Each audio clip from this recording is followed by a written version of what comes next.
Black community has faced yet another injustice with the murder of George Floyd. And this is something that it's not the first time that this injustice has occurred and that this pain has been felt.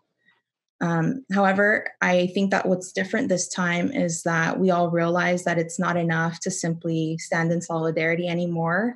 I think we realize that it's going to take real action on our parts in order to, create real change and create a positive impact within our community. And I think that's why this event is so important. I want students to know that this event is not a one and done type of event, that we are not simply going to dust our hands of the problem when this event is over. Instead, this event is a stepping stone for the path we intend to follow.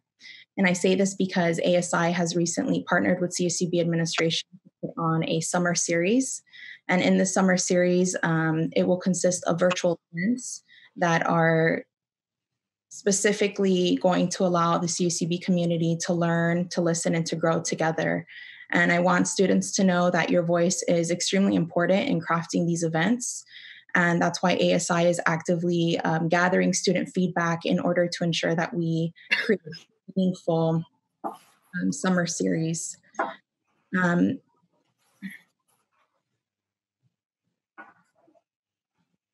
Sorry.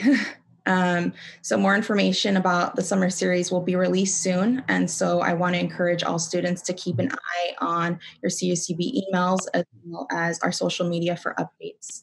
And with that being said, and most importantly, I want students to know that this event is a safe space where your voice will be heard. And I also want students to know that ASI will remain accessible throughout the summer. And so we'll leave our contact information in the chat, and I encourage all students to reach out to us because we will want to stay in communication with you. And with that being said, I will now introduce Dr. Wallace. So thank you. Thank you, Vanessa. I want to begin by thanking Claudia Katota and the Division of Equity, Inclusion, and Compliance, and Vanessa Chikaiza and ASI for sponsoring this event to allow us to hear from the community regarding recent events following the death of George Floyd, Breonna Taylor, and Ahmaud Arbery. This forum is provided as a safe space for our community to openly express the array of emotions we are experiencing, ranging from anger, sadness, disappointment, fear, hopelessness, and hopefulness. I received a text this weekend from one of my former colleagues out of state asking me to explain why does the phrase say only Black Lives Matter instead of all lives matter. I explained that it did not connote exclusivity. Actually, it is just the opposite. It is a plea to be included. Until Black Lives Matter, all lives don't matter.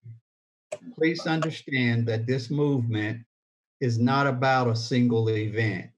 It is about many years of social injustice and systemic racism. The George Floyd incident happens to be the impetus for the outcry of the country saying enough is enough.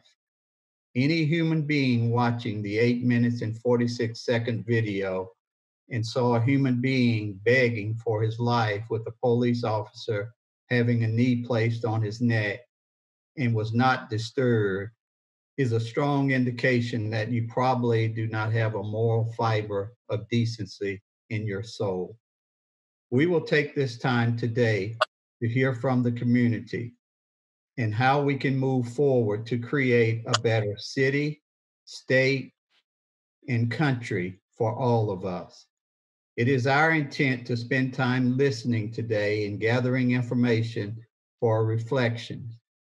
We thank Janet Millar, our skilled counselor and coordinator of the Counseling Center, and someone who is respected in the Bakersfield community, for serving as our facilitator today. Thank you, Janet. Welcome.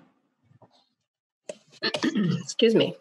And I'd like to take this opportunity to introduce Claudia Katota. who may have some words to share with us as well. Thank you, Janet. Thank you for being with us today. I'm Claudia Katoda, and I serve as the university's Chief Diversity Officer and Special Assistant to the President. I want to thank Dr. Wallace, Janet Millar, ASI, and our ASI President, Vanessa Chica-Itza, for her partnership on today's conversation. I am also here with my colleagues from the Cabinet today to listen. I hope that we take this opportunity to learn and to support one another. As Vanessa said, this will be the first of many conversations for our campus community. We will be organizing a summer series to continue these important conversations about racism, allyship, and social justice. Today, if you would like to make a comment during today's forum, please type your comment in the Q&A, or if you'd like to speak, please type in your name in the Q&A. Thank you again for your time. Thank you, Claudia, and welcome to everybody. It's very special to me to be here with you today in our what's intended to be one of many opportunities for us to grow as individuals and as a community. I'm hoping today to hear thoughts and feelings. This is an odd way for a counselor to work, and I'm sure that it seems odd to you all to have a conversation this way, but this is a necessary time and a necessary conversation for us to have. And like any good communication, it starts with listening. And that's what we're going to do today. And as I was thinking about, or feeling my way actually, to this opportunity, I thought immediately of our guiding principles when I think about how do we communicate. And I'm so grateful for those principles to be able to create a context where we can have a safe enough opportunity to share what our thoughts and feelings are. It's kind of hard to get raw, I know, or it is for me, for people to get raw when I'm on the other side of a screen. But that's what we'd like to know, is what you're really thinking and what you're feeling. I think the guiding principles of valuing integrity and self-reflection are evident in everything that's already been said in our introductions, that what we want to do is hear and then take a time for reflecting, not just for the leadership, but for each of us to hear what somebody else is actually saying to us. And as we listen and express our feelings and our thoughts, ask our questions, everybody's welcome to do that, as Claudia said, through the chat, through the Q&A. And this is a time where we're putting it out into the universe. Some of our thoughts and feelings may lead us to, as Dr. Wallace indicated, pain, anger, fear. Others will lead us to anxiety, confusion, feeling sort of upset.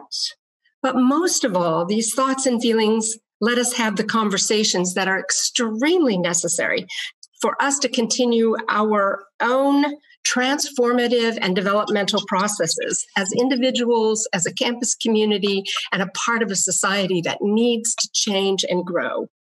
I have lots of confidence in people, and I've seen examples of resilience and empowerment that leads me to believe that we as a people can move forward from that, not only that one incident, but hundreds of years and examples of institutional and internalized and implicit bias and internalized racism and all the other isms.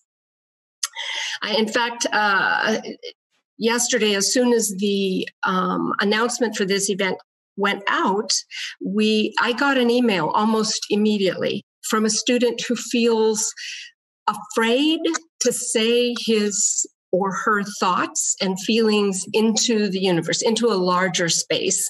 And this is what we don't want. We want to be able to have the voices that want to be heard and the voices that are afraid to be heard, that feel passion. And again, as we're putting them in the Q&A, or if you have something you want to say and you don't want to say it out loud, you would like me to say it for you, please remember again to put it into the Q&A. We're going to spend probably about an hour, more or less, on this, our first conversation. but we will please understand that all of our thoughts and feelings are being captured in a way that we will reflect on them and also be able to step off into our second or other conversations. I've had the opportunity under a variety of titles to be able to be a part of this conversation, and it seems like it stops. But the fact that there's already ideas for a summer series gives me more hope that this time we will continue this conversation, even if it's daily or weekly, with each other or our families and friends. Let me see if there's something else I want to say. Yes, I would like to give a gratitude, say a gratitude as we start listening and paying attention and reflecting upon each other's thoughts and feelings. Today, I'm grateful for this opportunity. Today, I will be a part of turning today's pain into tomorrow's joy, and I'm grateful to be a part of that. Also, I would like to tell you that discrimination is not okay on our campus at all in any form, and that if you have a complaint of discrimination or harassment, that we would like you to on campus, we would like you to contact Marcus Brown to have that followed through with, and to be aware that we have an office and a space on campus for you to talk to directly with somebody about your incidents of discrimination. So what I'd like to know is if we can, I'm trying to find my my little spot where my Q&As were. Faust, we're going to do a little bit of this kind of casual because this is my first time being on the speaking to you and I can't see you place. So what I'd like to do is read the question and encourage you all to breathe in and try not to react, but to respond within yourself or to write down your responses for us to use at a later time. So one of our first questions is, what steps are going to be taken to increase the retention rates for our Black students? What ways, that have not happened already, can we as a campus develop programs, services, safe spaces for our Black students specifically? I know in my thoughts and feelings as I was getting ready for today, that's part of my hopefulness, is that we are getting challenged to think outside the box. I know the first time I heard defund the police, I was like, what? They can't do that. What will happen? And then I understood, took that moment to breathe in the difference between enforcing a law and helping people understand what their roles are and get the services that they need. So that question about how we're going to increase it, I know that in many ways we're already working on that's been a concern for the system as well as for our campus. And we will be able to write that question down. And hopefully people will suggest ideas and programs that will help us keep our spaces safe for all our students, our Black students specifically. The next one is, my name is Kelly Dozier. I'm a Black female staff member at CSUB and the Black Student Union Advisor, and I have several questions. Okay, thanks, Kelly. Kelly, please go ahead and speak. And speak? Okay. You are able to unmute. So I posted the question down in the chat so everybody can read it. Sure. So that my words aren't confused or misunderstood. I'm now speaking to you directly, President Leslie. I came to you before on several occasions on the behalf of students, alongside with students with disabilities, students from the Black Student Union.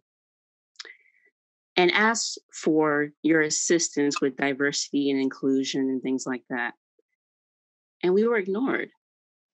The only person there that actually did something when I mentioned magic, there was an issue with magic, was, I believe, Dr. Wallace. He jumped to action. Now, I made my point very clear in the chat, and I can read it to you all if you like to hear it from my mouth, or how it should be read. But there's no confusion on my part what's happening at this school and what's been happening at this school. And I asked a question to Jennifer Self. She's the public relations person, communications person for your school. Sent a message this morning, and I said, will our questions actually be answered? No more of the placating and babbling that goes on. Is there really going to be a conversation about equity? Students need equity in resources. I challenge you, President Leslie, with this idea. You were a part of the Kegley Institute of Ethics. They invited you to come on, and you told the co-president of the Black Student Union that there were no discussions in the strategic plans for a Black center. Are there plans now? Is there considerations now? Is there going to be funds allocated to Black students now? Even more so now, even more than ever, because the reality is we can talk economics. We can have the discussion about how students have perpetually, minority students on this campus have not been represented, especially the Black ones. And I'm the first person to say this. I don't care how many Black people you move around on the chessboard. It does not mean anything if they perpetuate the same ideologies that have been going on at this school. I'm very aware this is a risky thing that I'm doing, but as all of you probably know, or if you've gotten to know me, I fear not. So I want you to take into consideration a lot of things I brought up today. Like, I'm going to tell you about what happened when we had like this conversation. It was 4 of us. I think it was, no, it was more than 4 of us actually that was in that meeting. Tonight Hood from SQE, the Students for Quality Education, brought that meeting together. And she wanted to talk about diversity and inclusion and where the resources. She asked you several times, actually, where are all the resources being allocated? And we keep getting dismissed, overlooked, ignored, especially me, because I'm just a staff member who doesn't have a degree. Forget the fact that I'm an honors student. I get nothing but A's and B's. I'm an exemplary role model for any Black community, especially my damn family. When the majority of us are in school and passing with honors, most of us went to fucking Berkeley. Excuse my language, but that's how upsetting this ridiculous conversation is. You want to talk about what we need? We need equity. We need resources. The students from the Black Student Union already told you what we needed. The students with disabilities came to you. Students from Unique came to you. And yeah, you guys moved a little bit for a dream center, which really is a rundown building. Magic is a rundown building that you need to invest in or tear down. Now, I don't know what your agreements are with other people in the community, because we know that there's a lot of bills that need to be paid here. But the reality is, stop having conversations or having these broken conversations about what we need when the students need equity, resources. The next time a Black student comes to you and says, hey, I have an idea for a project, how about you don't turn them away? How about you listen to them? Maybe there was some development thought in it. Oh, interesting. How about the next time a staff member comes to you in peace and in private and is trying to have a cordial conversation with you, you don't dismiss me as though I have no place. How did I get here? I fought my way here. I even had to go deal with racism in the writing English program. You remember that conversation we had, President Leslie? And it wasn't just me. there were other people from that department who came to you and told you about the racism, the nepotism that was happening. I listed one of the names right there, Dr. Charles McQuarrie. And still no one did anything.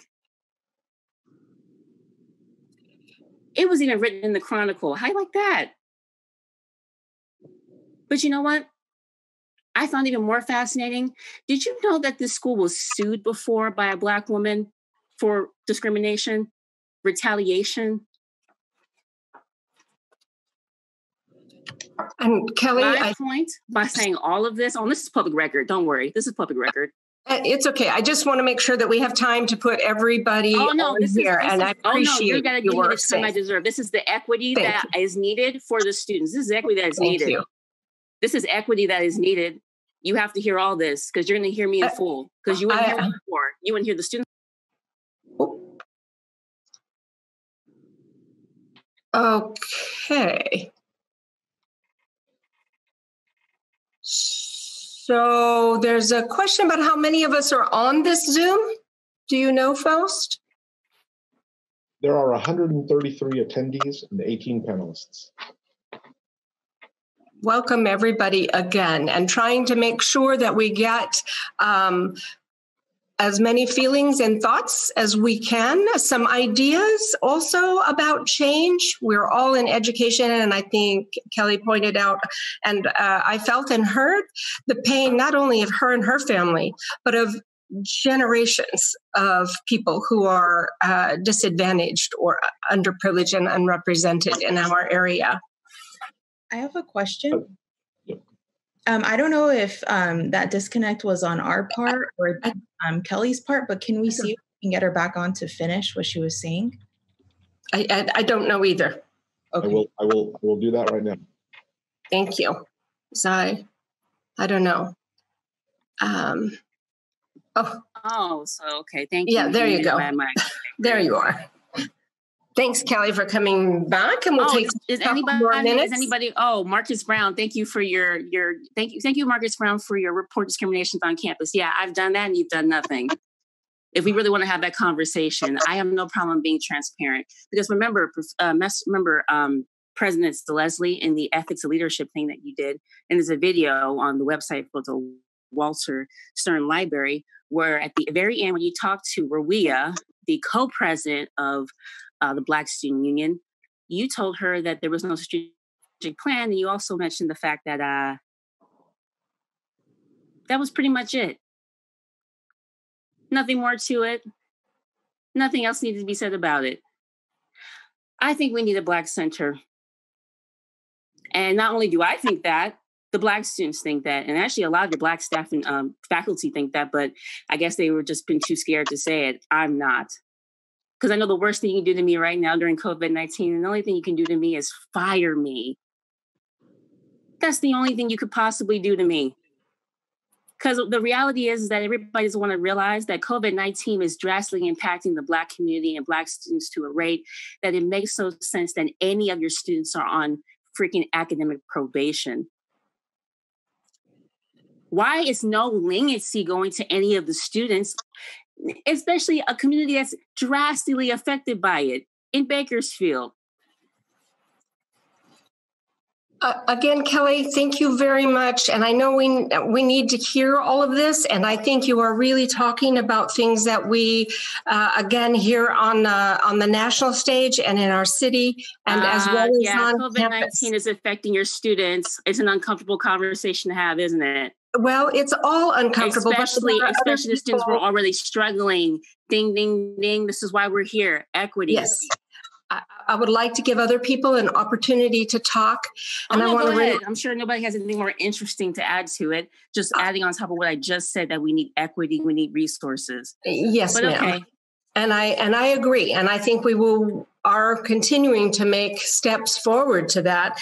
And again, this is what happens sometimes. I think in the process of healing, we run into a block or something that feels familiar, or this is the same old thing, but it's upon us, all of us who are on this today, and to take it forward and not to stop and not forget that we have changes to make, structural changes, relational changes, hard conversations with family and friends. We might get deleted from a Facebook account because we stand up and speak what our heart is or what Kelly's heart is to our friends. Don't dismiss me. What I'm saying isn't just what I'm saying. And then you go again, placating everybody and using platitudes and things so like I'm going that. Please don't talk to us like we're stupid. Please stop talking to Black people like we're dumb. Please stop doing that. I'm going to go ahead and remind us that we have probably about 30 more or a little bit more minutes than that. And for this, our initial conversation. And I'm hoping that what we can do is kind of keep our comments to a particular time. And we're watching that this is a place for everybody and that we, I want to give other people an opportunity not to talk. And part of the thing that makes conversations difficult are things like personal attacks, or there are barriers to communication, including swearing or being loud. That scares some scared people off. So I want us to understand and reflect back on our guiding principles and the thing that it takes to have a community conversation. So I'd like for us to be able to move on to another question or comment. And I think we noted that a Black Center is also a request. In our question and answers, we have somebody who says, I want to commend Dr. I'm sorry? One moment. You have a question from Crystal, and then Melanie has also had her hand up. Okay, is that before the ones that are already written? That is. Okay, you're keeping track of that? I am. Okay, super. I've had to do that in my support roles too, so thanks. Crystal, you had a question? Yeah, I just wanted to know if we could have like a start the conversation about how are we going to get a Black Center, or how are we going to increase the amount of Black professors we have on campus? Like personally, someone asked me, have you ever had a Black teacher or professor? And honestly, I've never had one. And so how are we going to address that? Can we start the conversation here, or are we going to start it next conversation? Because Kelly brings up a lot of good points.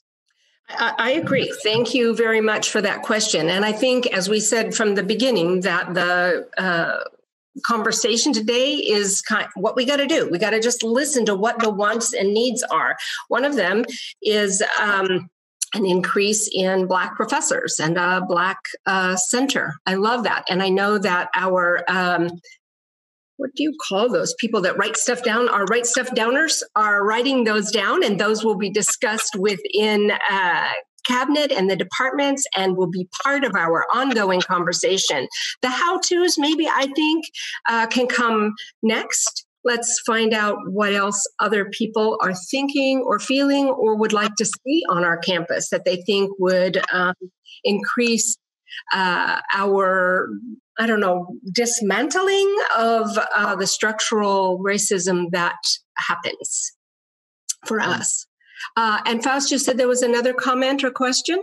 Yes, Melanie Taylor, please proceed. I know you had your hand up. If you no longer wish to speak, you don't have to, but please do. Sorry, that was an accidental hand raise. Oh, thanks, Melanie. Well, hand raised back. Thank you. Thank you. We also had an idea about, and let me find it here again, Denise,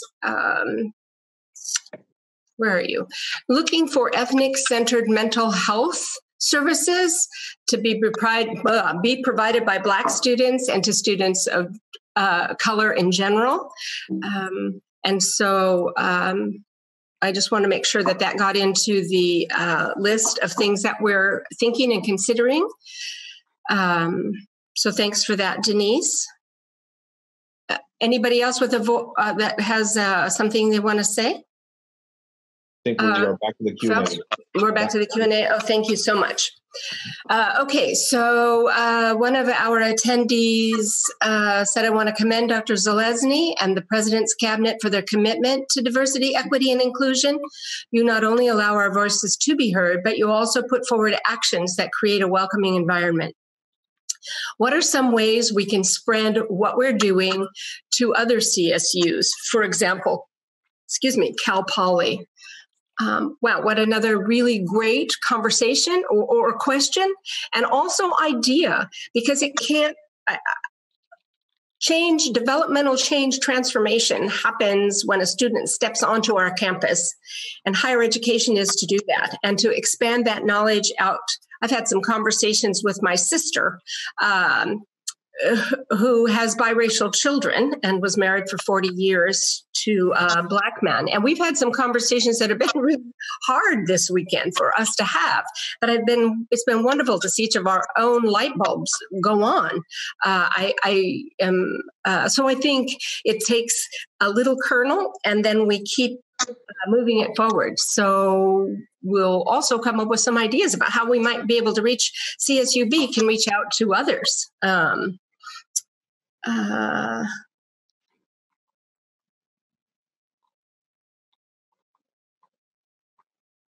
Okay. I'm trying to figure out where I am. We also have, in regards to what Kelly was saying, are there ideas on the table for additional resources, programs, centers, etc.? It'll be great to have the opportunity to explain, maybe in our future conversations, to share the little kernels of change that have begun, and that our campus can continue to make those bigger. So I once tried to get an appointment with the counseling center and was unable to get an appointment with the one Black woman counselor because she was booked up. Is there a way to get more Black representation within counselors? Great idea. Maybe even supporting our Arabic community with Arab counselor as well. I think more diversity is needed in that, especially because only a Black person will really be able to understand what we're going through. So that's another request. And I say, hey, yay. The more counselors we have, the better able we'll to help you with your mental health, that will help you grow and transform and finish your degrees. So, all right. Are you seeing that question, Faust? I'm sorry, from the Q&A? It says Faust Gorham would like to answer this question live. Oh, no, I'm sorry. That's just because we're answering them. So that's just a way to indicate that the question is being answered. I apologize. Yeah. Oh. You'll see that every time you answer a question. Oh, okay. Hopefully not answering it completely, but just extending the conversation and rephrasing what the question has and where it might impact us. Does our budget allow for hiring of at least adjunct Black professors? What exactly is the process for looking for Black adjunct professors, and have we been doing this? Another great question about as our academic affairs side continues to look at how we can increase our diversity. I really appreciate that question too. Dr. Harper, do you have something to add for that? I think, Crystal, what is going to happen is that we're going to just collect our questions without getting into the how-tos or how are we making it. If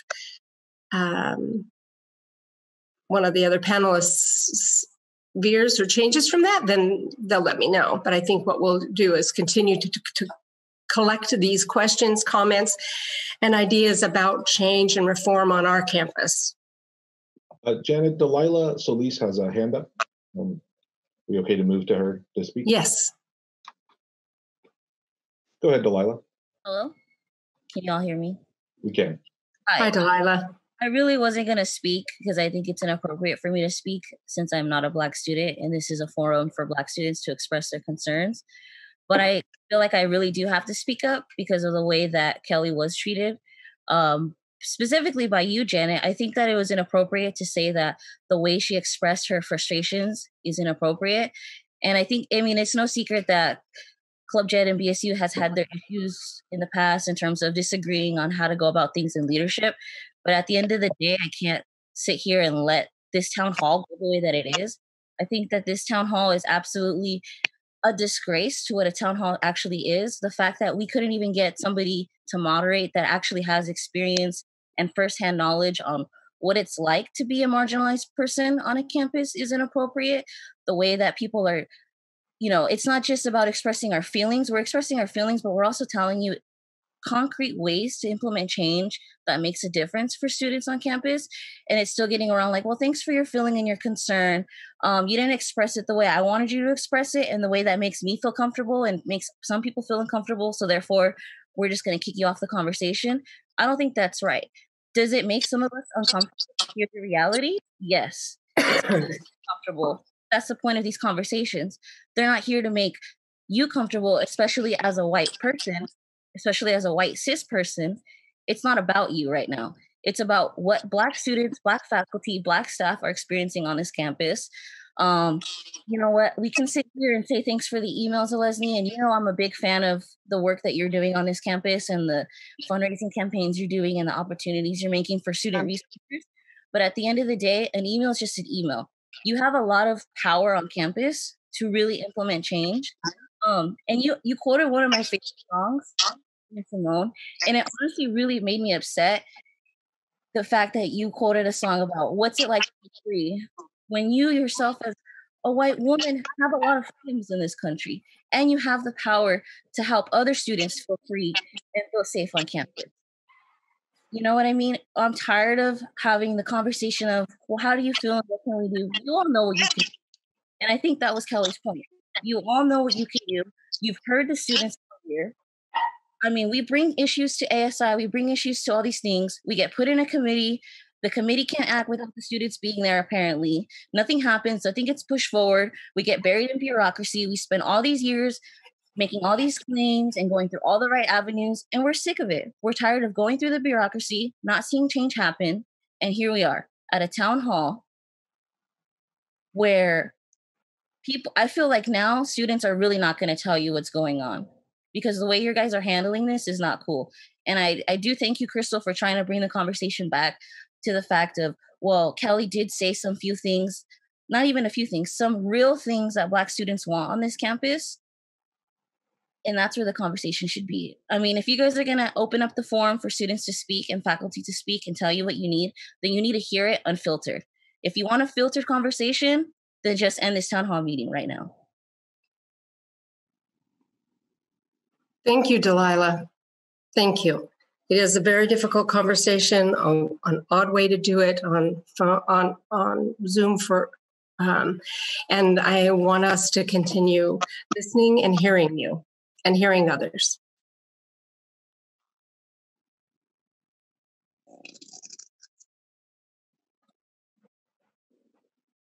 Crystal. I was wondering if, so Delilah and Kelly bring up a lot of good points. And there is a need shown that we should have at least like some conversation about it, not just listening, but they're directly addressing questions to us. And so I think the students deserve at least an answer for that, if that's possible. I don't mean to speak out of turn or anything, but I just want to make sure that their stories are being heard and that they can express what they're feeling for as long as they need.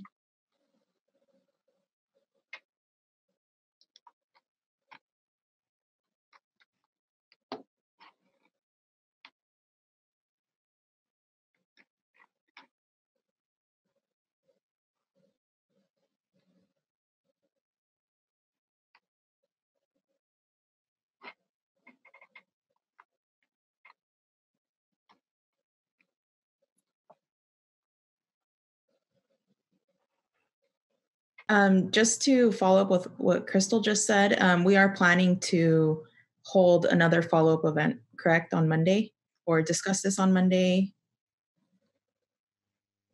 What I understand is that all of the comments, the ideas, the needs, the wants will be collated, and put together, and we will begin to move to another conversation. And that in that one, I don't know, but my guess is that some of the things that are already being done, that need to be done, ideas about how those things will be done, would seem a natural progression to me. So please know they're all being noted. I'm not just when it's just not going into the air. Please know that.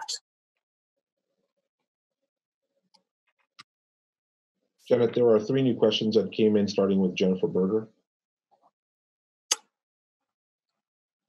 What does hers start with? Hello and thank you? No, they're toward the bottom. Sorry, I put this in the chat by accident. Okay.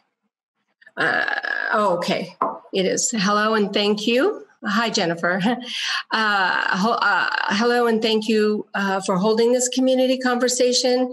Kelly, I hear you and I appreciate your braveness. My colleague Elizabeth Jackson tried to bring implicit bias training from the CSU to CSUB last year, but it fell through. Does anyone know why that didn't happen and how we can get those types of trainings here? Implicit bias training is something that is happening across the country in all kinds of organizations, and I am aware that that we have them. So we'll mark it down for. I don't know how to answer that question, but I know that getting trainings on implicit bias is an important part of growth. Does anyone on the call know like the status of the implicit bias stuff? Anyone with experience in HR or something, so we can have an answer for our students?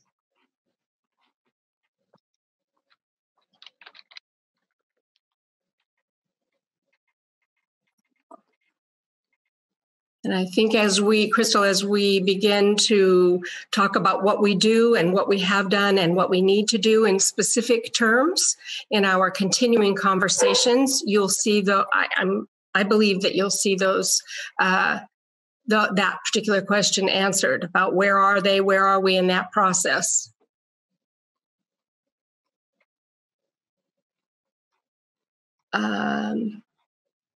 Faust,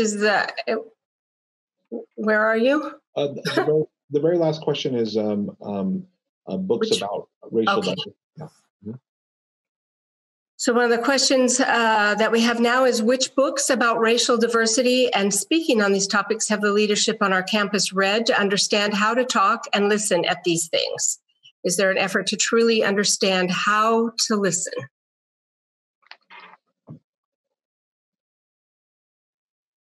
Okay. And there were 2 more. I see one about have we considered including implicit bias training to our safe zone training? I know it's for LGBTQ+, but we should be adding it into that and to also include race and gender in that training. So again, thank you for that idea about how to change a process that we already have. Thank you.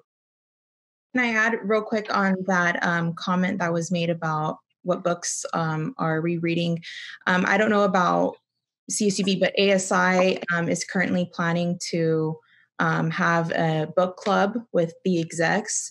And so we're going to select a book to read and reflect throughout the summer, because I think it's important for us to, really learn about what these issues are, because I think we have to learn in order to advocate, in order to support our students. We really have to keep educating ourselves. So that's something that I want students to know is we will be looking for different books to read throughout the summer.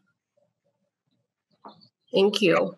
But I think that that's important. And maybe if we can pull together a list of books that even CSUB administration and ASI are actively reading, and also include that maybe in our summer series, even have an opportunity where in that summer series we have a book that's selected and we can continue that conversation throughout our summer series. I think it's a good idea.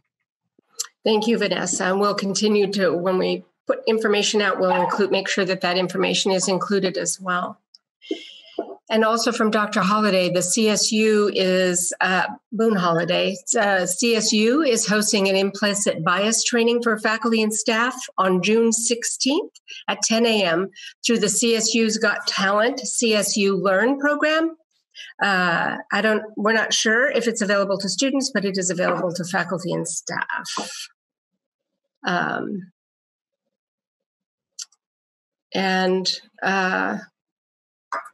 you guiding me here? Faust?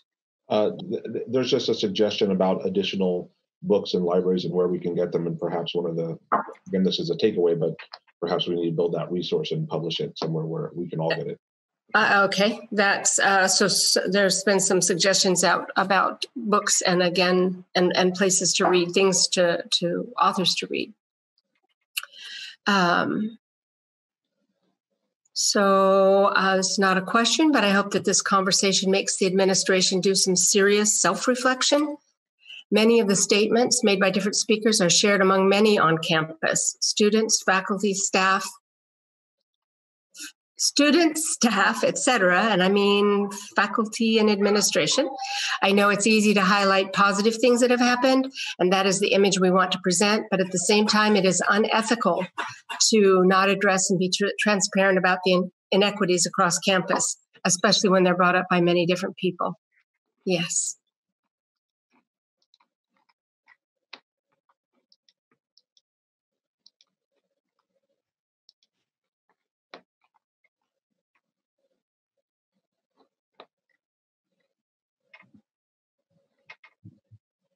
Some other suggestions about where we can get ideas for books and authors to publish, about what we would recommend reading, which, again, those how-tos will be a little bit more part of the continuing conversation.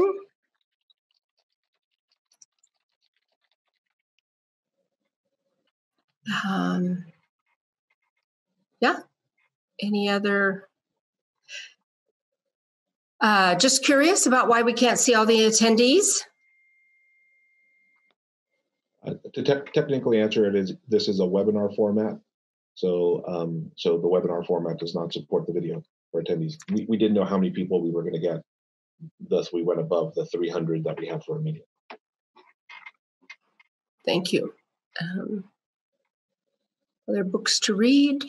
A web page, a suggestion for a web page with resources, book lists, websites and other items related to social justice, anti-racism, and diversity, equity, and inclusion would be helpful to many. Yes. That was more of a reflection than an answer to that, but yes, I agree. The more we can educate ourselves and not the better off we are.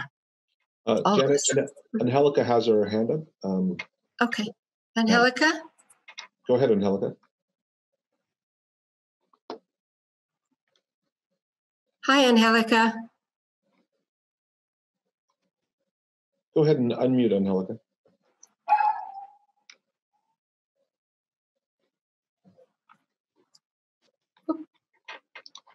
Did she go backwards?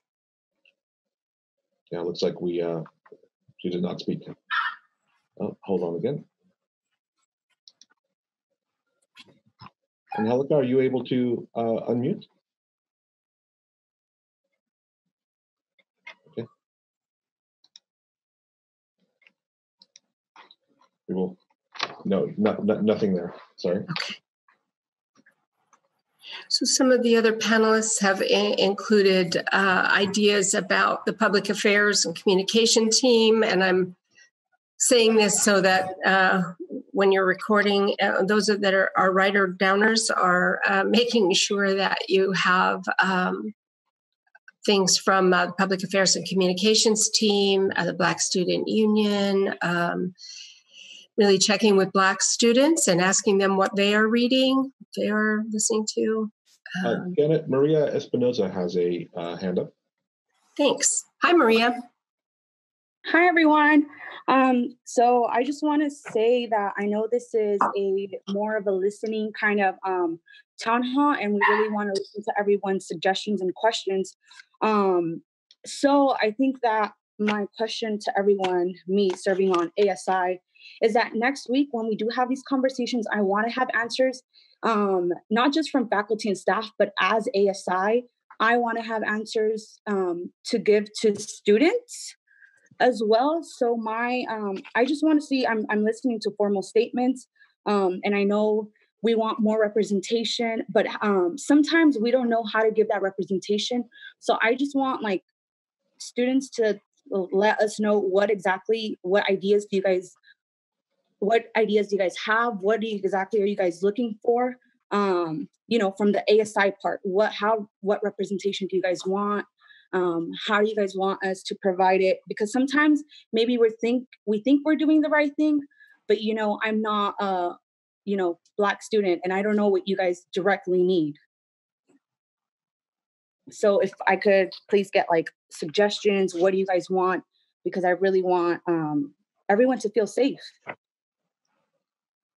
And that was all. Thank you. Thank you, Maria.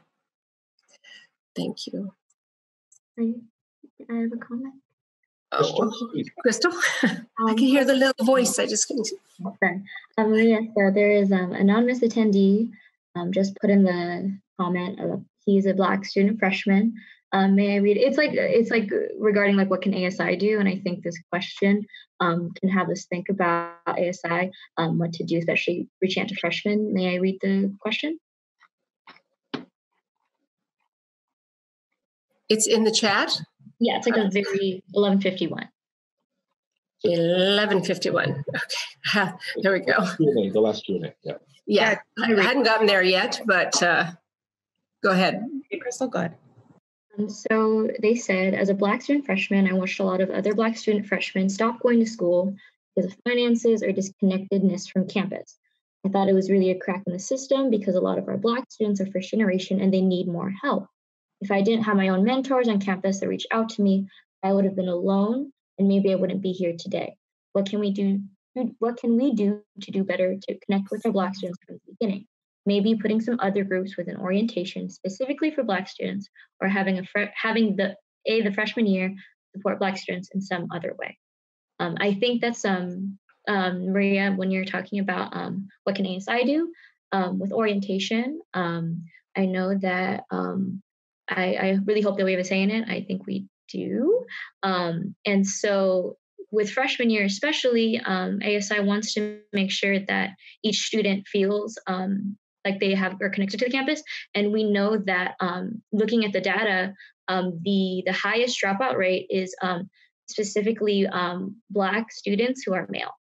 And so I know for GI 2021 or 2025, excuse me, we've been trying, but we still need more work in that.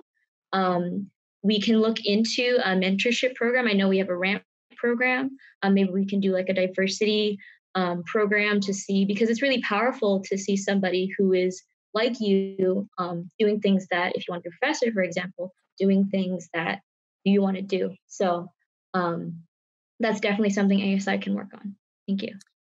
Thank you, Crystal. Thanks a lot. Some other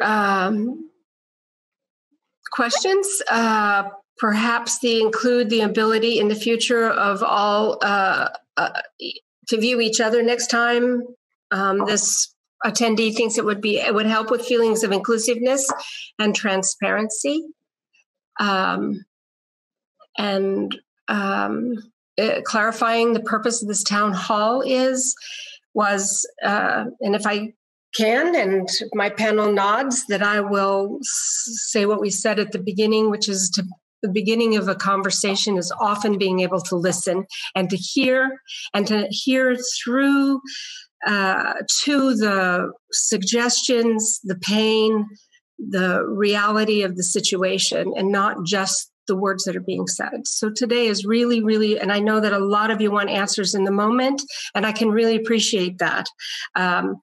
And I know that as long as I'm involved, that those answers, as long as we're all involved, those answers will continue to come forward, and we'll find the ways that we can to do what we can do with your help and the input that we've gotten today. those having hard feelings at somebody, I am sure, especially at somebody who's white, and trying to facilitate a listening conversation, that's important. And I hear that. We hear that. So that's what the purpose of our town hall is today, and especially around a beginning of a really important conversation that we are going to continue on our campus, because I know that that's the belief of our president and our cabinet, our students, and our faculty and staff. Another attendee says, I've seen that some colleges and universities have a formal statement about diversity, equity, inclusion. If we don't have something like that, can we create one?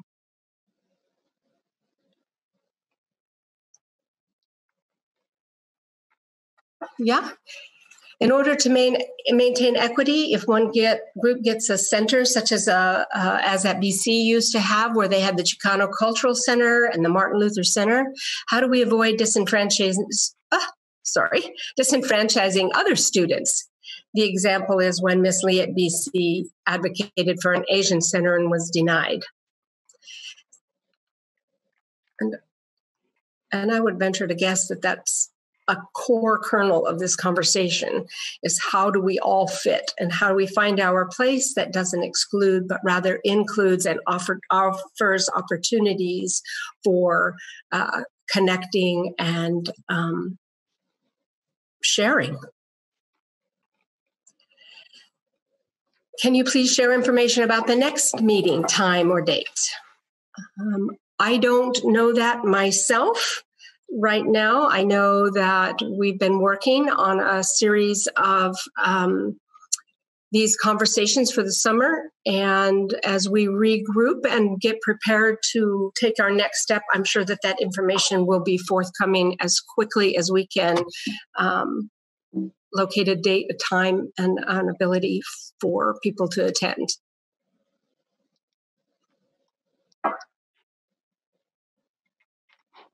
Faust? Is there any others? I don't see any others right now, Jenna.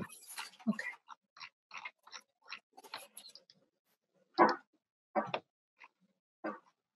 So we are sort of near our end of our first conversation, and I welcome, again, it's funny to say at the end, but I welcome everyone's contribution today. All the listeners who felt like they wanted to say something and couldn't, all of you that have said something, and that those contributions will continue to make our campus a safer place for our Black students. And I know that as we leave this conversation, I hope that we each, our intention and my hope is that we each take things that we heard today and look at our own selves as well as others, who's contributing, how we can contribute, in what way can we make things different. I know I do. I know that others in our campus are working personally and professionally to make our campus safe for our Black students, faculty and staff, and administrators. Some of us will be posting on social media. Some of us will be protesting in the streets. Some of us will be donating silently. Some of us will be educating themselves. Some are having tough conversations with their friends and family. And through all of this, don't stop. Keep moving, keep the progress, keep the conversation going. Please contact us with other things or ideas, feelings that you have, and we will certainly let you know as soon as our next conversation about our community is arranged. Thank you all for attending today and supporting each other in this process.